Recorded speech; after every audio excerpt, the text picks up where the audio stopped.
और लखनऊ में जो तैयारी हो रही है इन्वेस्टमेंट की, कम से कम सरकार ये बताए कि पिछली बार इन्वेस्टमेंट कितना आया था जब पहले बार एमओयू हुए थे। मुख्यमंत्री जी तो कह रहे हैं 75% वो जमीन पर ले आए।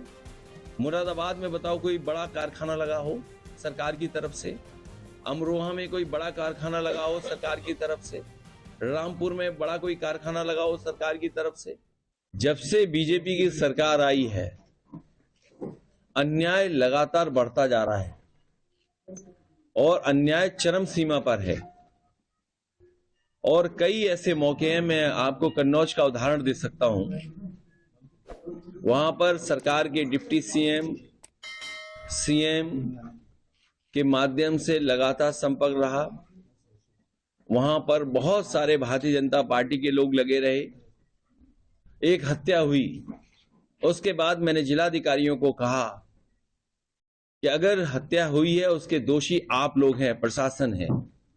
और ये बात मैंने इसलिए कही कि अगर प्रशासन सही समय पर न्याय दे दे तो घटनाएं नहीं होंगी। प्रशासन पूरा भारतीय जनता पार्टी के इशारे पे काम कर रहा है और कई जिलों में भारतीय जनता पार्टी का पदाधिकारी बन के काम कर रहे हैं। वो रामपुर हमारे बगल में आदरणीय आजम खान साहब बैठे हैं, इन पे सब झूठे मुकदमे लगे हैं। इतनी परेशानी, तकलीफ और इस तरह का अन्याय किसी भी राजनीतिक परिवार के साथ नहीं हुआ होगा जितना इनके साथ हुआ है। आज जब मैं आपसे मिल रहा हूं, बात कर रहा हूं, सुबह सुबह मेरे घर पर एक परिवार आया और रोता हुआ आया कि रात में उनके परिवार एक समाजवादी पार्टी के पूर्व में रहे प्रत्याशी उसको उठा लिया है पुलिस ने। मैं लखनऊ से चल करके बरेली से चल करके रामपुर और रामपुर से मुरादाबाद तक मैं फोन मिलाता रहा हूं, लेकिन अभी तक पुलिस कप्तान का फोन नहीं उठा। सोचिए, अगर पुलिस के अधिकारी भारतीय जनता पार्टी के पदाधिकारी बन जाएंगे, उनसे क्या न्याय की उम्मीद करेंगे आप? और ये एक घटना नहीं है। झांसी में दीपक यादव जो घटना में नहीं था, कहीं मौजूद नहीं था, सीडीआर में कहीं नहीं। आजकल तो इतना कुछ है, साइंटिफिकली आप टेक्नोलॉजी से प्रूव कर सकते हैं कौन कहां किस समय था। वो मौके पे नहीं, उसको जेल भेज दिया। ईडी, सीबीआई, जितनी भी संस्थाएं वो सब पीछे लगा दी। रमाकांत यादव, मैं कितने नाम लूं जो समाजवादी पार्टी के लोगों पर झूठे मुकदमे लगे हैं।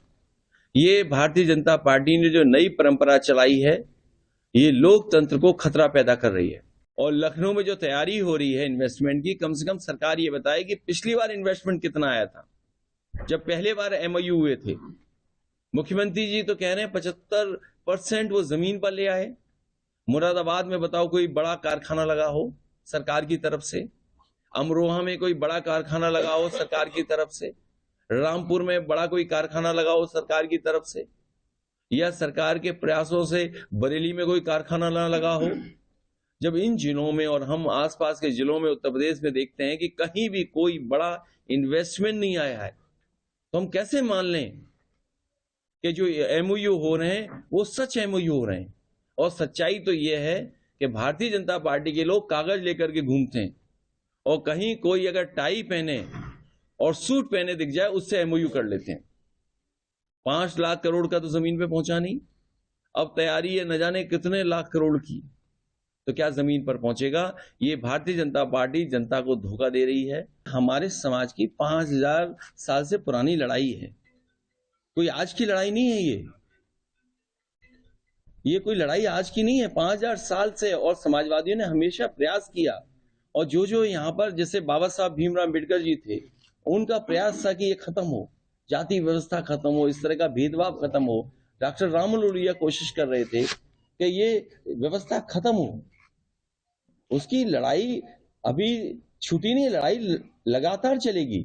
यह जो बहस छिड़ी है वो हम पूछना चाहते हैं उनसे सदन में, और सदन में मुख्यमंत्री से बेहतर कोई नहीं कह सकता है, क्योंकि मुख्यमंत्री जी न केवल मुख्यमंत्री हैं बल्कि वो साधु संत योगी भी हैं और एक पीठ से आते हैं। हमें उम्मीद है कि वो कम से कम वो बताएंगे जिससे कि हमें जानकारी हो जाएगी आखिरकार हम लोग क्या हैं।